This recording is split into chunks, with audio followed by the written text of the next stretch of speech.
So I've been working with several projects. The bigger project now that I'm actually working on, it's called the Hmong Children Longitudinal Study, which is looking at children at 3rd, 4th, and 5th graders and their parents.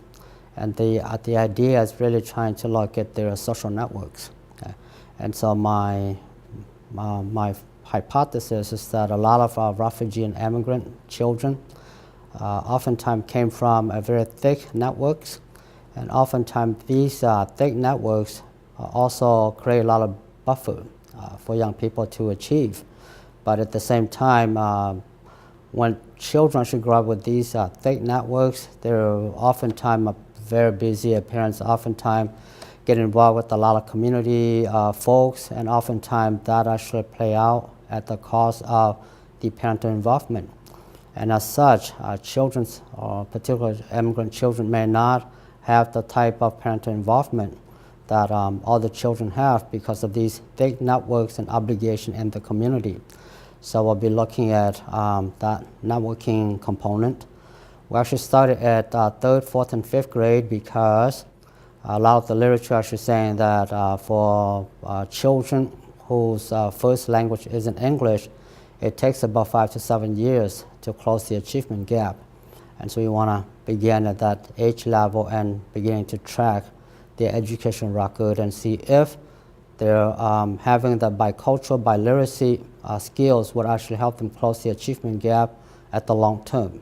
And so now I'm beginning to work with just the Hmong first, and my goal is to work with other population who are very similar to the Hmong population, like the Latino, who are also now beginning to expand some of the charter schools in Minnesota, the Somali, Chinese, where we also have charter schools. And as you know, charter schools tend to be the most segregated in regarding to racial and SES. And so we'd like to look at, again, that population of ethnic minority population, beginning with the Hmong population.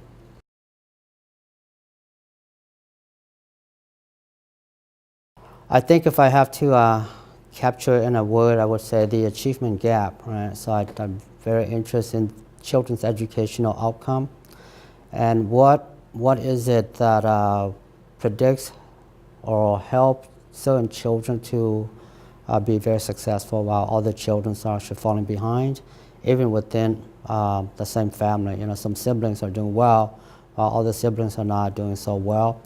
And so what is it that actually capture those outcomes? And so my goal is really just trying to tap into the social networks component to understand, or at least contributing to this debate about the achievement gap and looking at the social component of the educational outcome by looking at the clusters of people's networks and whether or not those clusters of networks would actually help or hurt children's education. So that we could actually educate parents and families so that they can adapt some of those and minimize the risk for young people. And I think that would be my goal. It's really trying to ensure that every child grow up in America has that opportunity, and that they stay away from the correctional facility.